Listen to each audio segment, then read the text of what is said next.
அவர் எங்கே இருக்கிறார், எப்படி இருக்கிறார், என்ன செய்கிறார்? ஆமென் சொல்லுங்க. ஹல்லேலூயா. அவர் எப்படி இருக்கிறார் அதை சொல்லுவோம். அவர் ஆவியாக இருக்கிறார்.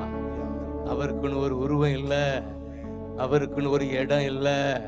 அவர் ஆவியாக இருக்கிறார், எங்கும் நிறைந்திருக்கிறார். அவர் கிறிஸ்துவ கடவுளா? இல்ல. எல்லாரையும் படைத்த தேவாதி தேவன். கைதட்டுங்க. கிறிஸ்துவ கடவுள்னு ஒரு கடவுள் இல்ல, மதங்களும் இல்ல.